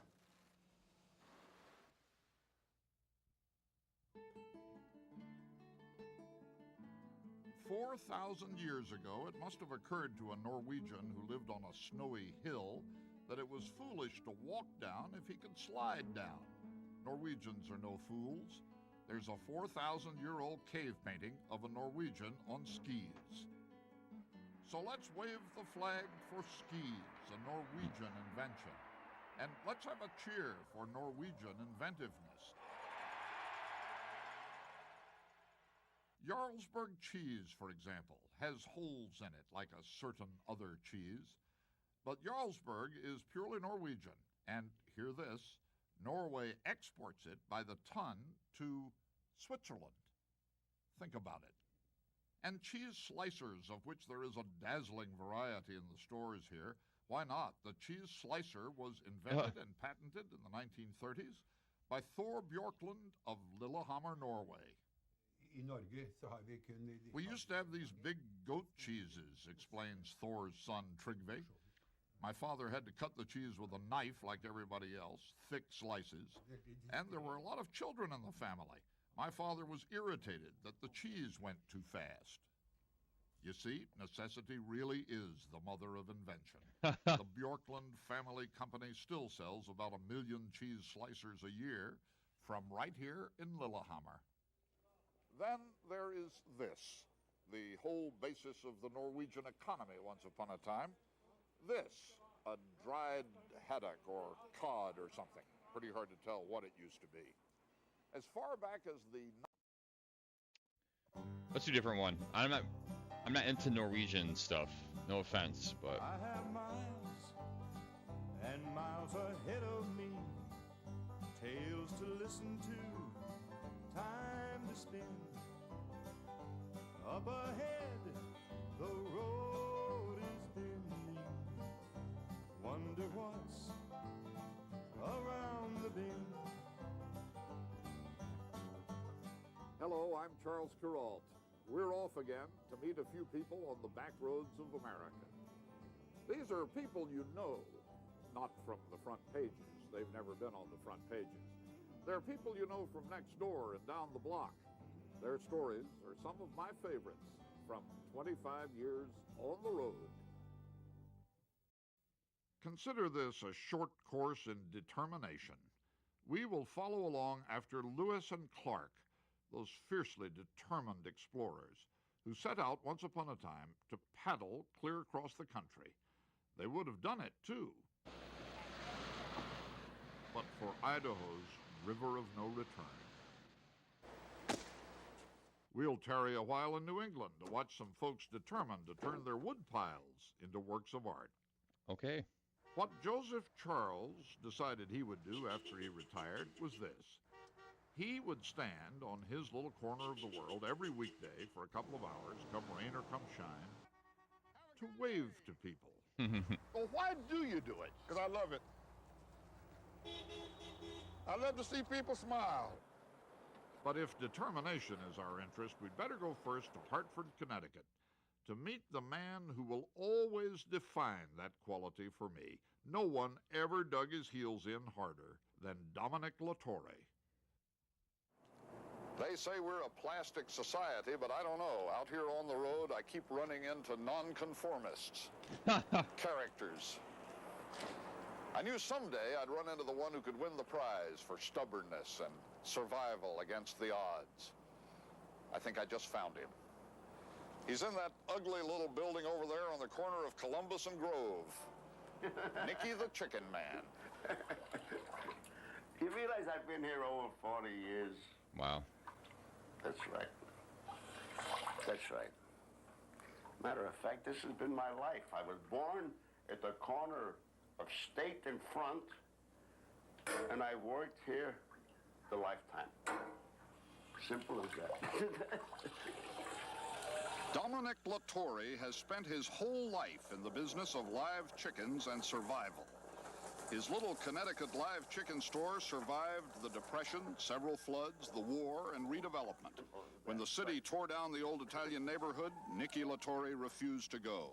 When the city widened one of the streets that form his corner and took 2/3 of his store, he patched up the part that was left and refused to move. When the Travelers Insurance Company bought up the block for a 15-story, $20 million office building, he refused to sell. When Travelers built around him, the city of Hartford announced plans to widen the other street and tear down what was left of his building. He took them all to court. After many months, the Supreme Court of the state of Connecticut ruled that Nicky Latorre had to go. The city of Hartford has the right to widen Grove Street anytime it chooses. I guess they think it would be beautifying the city to get rid of this little building. You call that beautification? Across the street? Those parking lots? Is that beautification? That's sad. Over there was apartment houses with beautiful people living in them, and all kind of stores right along where you could buy anything you want. You could buy a fig for a nickel. They call it progress, Nick. Progress is fine where it's essential and where it's needed. I know many of people that were living down here, and when they got the notification to move, they were up in arms. They were happy here because this was a little world of their own. They knew everybody, and there were all kind of people living here.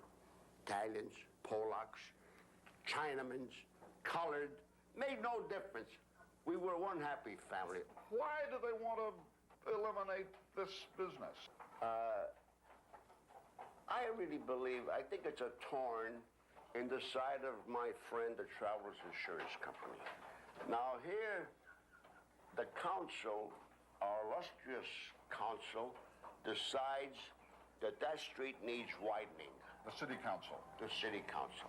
There's traffic on that street from 7 to about 8 in the morning and from 4 to about 4:30 in the evening. The rest of the day, you could sit there and have a picnic and nobody will bother you. Now, the thing is, Travelers doesn't want me here because I'm a thorn in their side. Yet I've been here almost as long as they have. But the fact is that the city council went along with, naturally, what Mr. Traveler said. So they voted me down, right down in the sewer. Wow. The Travelers Insurance Company employs nearly 10,000 people in Hartford. Nicky Latorre employs nobody but himself. Fred C. Maynard, Executive Vice President of Travelers. Well, we tried to buy his property on a bona fide offer at a reasonable price, and he exercised his right not to accept it. I regret that he feels that we've been out to get him. I don't feel that way at all, and nor have I ever sensed any such attitude on the part of anybody who works for this company. I don't think we've been picking on Mr. Latore at all. The $2,300 a year I pay to the city of Hartford hurts me more than that $1 million that Travelers donates. Am I wrong or am I wrong? As our business grew, the numbers of employees grew. And we added one building, and then another and another, till we reached the mid-60s. It was apparent we were going to need a new building to house more employees to handle more business. We built our building, and our people are down there working now. So is Mr. Latore. Show me the street. Definitely be a pleasure.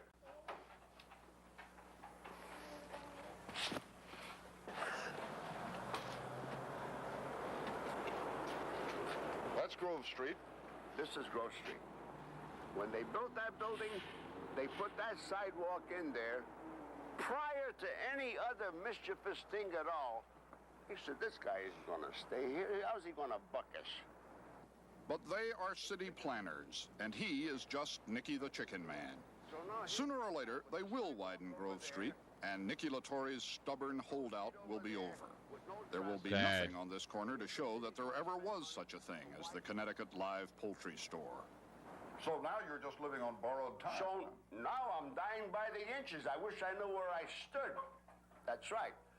On borrowed time, as you say, because I don't know where I look at this place. I used to have a beauty parlor here at one time, but now I'm letting it go for the simple reason that I don't know if I'm going to be here today or tomorrow or the next day. And it's an aggravating situation. Do you think a bulldozer is going to come down Grove Street one of these days? And Well, to tell you the truth, many a mornings I come down that street with my little pickup, and I don't expect to find a place. I don't expect to find a place because, you know, it's nothing, but to me, it's a livelihood. And who's going to hire a guy like me at this stage of the game? I ought to become a bookie or a racehorse veteran. In nearly half a century, surviving on this That's corner, sad, man. Nicky Latore, as you can tell, has developed his own philosophy about city planning. He thinks a city should be more than new buildings and widened streets. I notice you wave to everybody who comes by. A lot of people know you. Oh, man, as far as I go, I'm a fixer on this corner. That's right. In the morning, I'll say good morning to anybody. I have people that come around this corner, and if they don't see me, they'll rap on a window to catch my attention so they could wave at me. I've been here a long time, friend. I've been here an awful long time. Wow. That's sad, man. What Lewis and Clark were seeking so hopefully was a water route from the Atlantic to the Pacific. They followed the mighty Missouri River across the plains, followed the tributaries of the Missouri up into the Rocky Mountains, came up this very pass toward the Continental Divide, still following the water, and came at last to this. Meriwether Lewis knelt down here, cupped his hands, and drank from this stream, this rivulet, on Monday, August 12th, 1805. It was not exactly the navigable river he had hoped to find. After a few minutes, he continued uphill toward a ridge above him, along a trail the Shoshone Indians used when they came down out of the mountains to hunt buffalo. The trail is still here, only slightly widened, and we used it, as Lewis did, to climb to the Continental Divide and enter Idaho. I now descended the mountain, Lewis wrote in his journal, which I found much steeper than on the opposite side. He still believed this might be just a short portage, that at the bottom of the hill he would find a great river into which he could put the expedition's canoes and paddle rapidly to the Pacific Ocean. And at the bottom of the hill, he found his river. Today it's called the Salmon, and it does flow into the Snake, which flows into the Columbia, which flows into the Pacific. A passage by water across the continent. Full of excitement, Lewis sent Clark ahead to reconnoiter. Proceeded on an Indian road beside the river, Clark wrote, past remarkable rocks resembling pyramids. The mountains very steep, high, and rocky. The ascent so steep that it is incredible to describe. The mountains betrayed him. And then the river betrayed him too.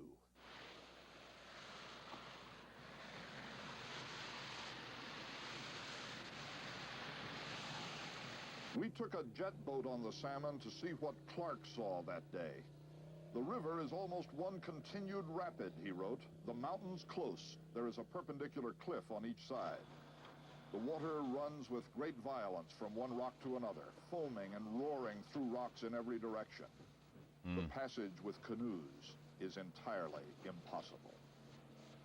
The Salmon River leads from Idaho to the Pacific, all right, but it has earned its name, the River of No Return. After that, Lewis and Clark knew they didn't need canoes to reach the Pacific. They needed horses. Maybe you remember the rest. How Sacagawea, a Shoshone girl of 16 who had come with Lewis and Clark from Dakota, carrying her infant son, recognized the Shoshone chief as her long-separated brother. Her statue stands on the Capitol grounds in North Dakota, but she is really Idaho's heroine. She helped Lewis and Clark obtain what they had to have, horses from her tribe. The horses were purchased. Lewis and Clark were able to go on 200 miles by land to the first navigable waters of the Pacific Slope, complete their mission, and fill in that great blank that existed on the maps and in the human mind about America west of the Mississippi. But Lewis and Clark didn't look upon their passage through Idaho as a triumph.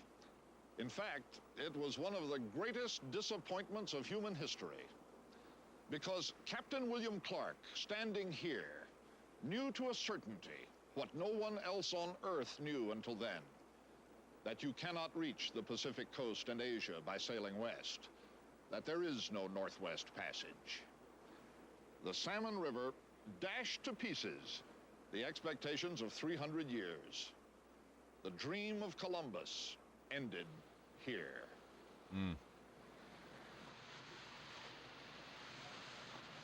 Trying to find quicker trade routes. And on the way, they get, they meet people and do things. And we've been driving through New England listening to October. You could close your eyes on these country roads and know what month it is by the sound. This sound.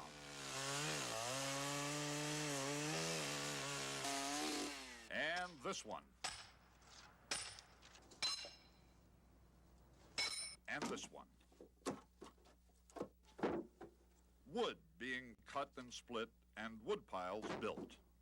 In New England, wood is not often just piled up. Wood piles are built, the way Rex Jennings of Dorchester, New Hampshire builds his, with care, making sure of the fit. And why so deliberately? I guess, like anybody else, it's nice to have all your heat where you can see it. This is 5 cords of oak and birch and maple. There's a lot of sweat in 5 cords of oak and birch and maple. And a good deal of pride, because in New England, a wood pile isn't just a chore to be finished before the snow flies. It's a work of art to be proud of when it's done. And so the sweat and the pride mingle in the sound of the New England autumn. She's one of those tough jobs. It's not easy, but the reward is beautiful to look at. Oak piled shaker style in the yard of Rudolph and Patricia Young in Petersham, Massachusetts. Perfectly round below, perfectly mounded above. Or maple stacked vertically the old-fashioned way outside Townsend, Vermont. Or locust logs exactly graduated as to size near Miller's Falls, Massachusetts. For a final few days now, the work goes on, the work that Don Edwards of Grafton, Vermont is doing. That does look like hard work. Well, I suppose it is, but it's good for the body. And they tell me it's good for the soul. Wasn't it Robert Frost or somebody said that? But all that still has to be split. Yeah, it'll take a couple hours, but in December I'll appreciate it. Don Edwards knows October is nearly over, and December is coming. And so now the sound of the axe and the chainsaw fade away, and the countryside falls silent. Arched under windows and piled round doors, stacked between trees and under eaves, the perfect wood piles are finished. And New England is ready for the winter. Oh, that's a loud one.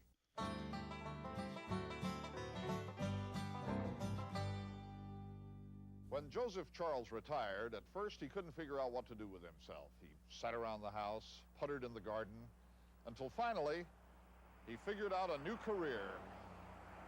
Have a good day! Joseph Charles became a waver. Every weekday morning for 5 years now, he has stood on the sidewalk in front of his house at the corner of Oregon and Grove and waved. Have a good day! Good morning! Have a good day! Have a good day! Let the rest of the world be gloomy and preoccupied. The corner of Oregon and Grove is all friendliness. Hello, sweetheart. Hello there. Good morning. Have a good day. Have a good day! Joseph Charles was always a friendly man. It was only after he stepped down from his job of 30 years as a packer at the Oakland Naval Supply Center that he noticed most of the people who were still going to work in the morning looked, well, glum. So after I retired about 2 years, I decided to stand out here about an hour and wave at people. That's funny. I know they're going to say I was crazy, but I tried it. So it paid off pretty good, so I said I'm going to add another 45 minutes. Okay, you have a good day. So I stay out here from Mondays through Fridays and wave an hour and 45 minutes. Hello, sweetheart. Have a good day now. So I stay out here an hour and 45 minutes waving. And I love it.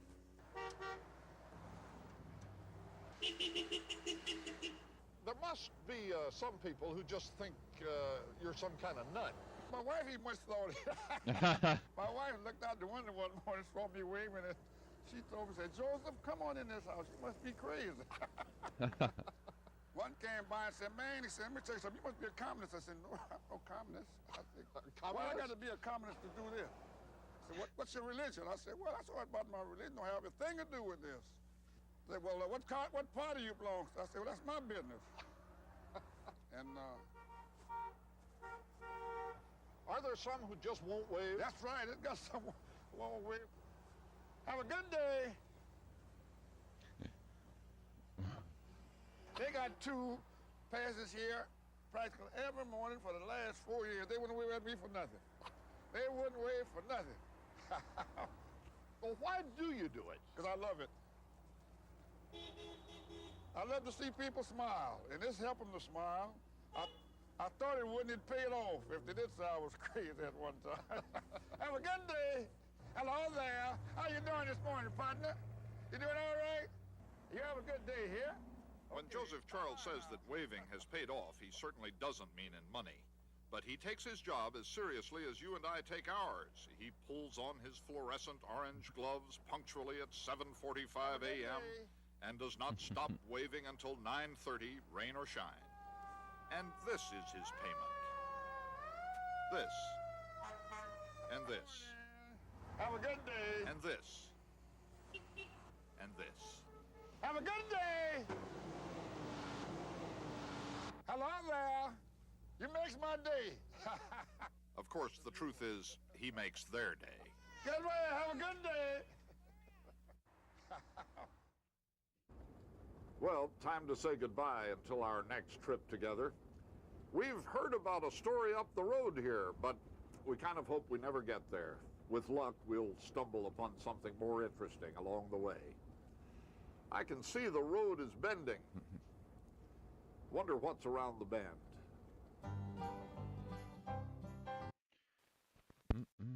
Day after day. All right. I'm done. I get going. It is Friday. Time for the gym. I got things to do. As always, have a good weekend. May peace be with you. Take care of yourself. Take care of others. I'll see you all Monday. I love you.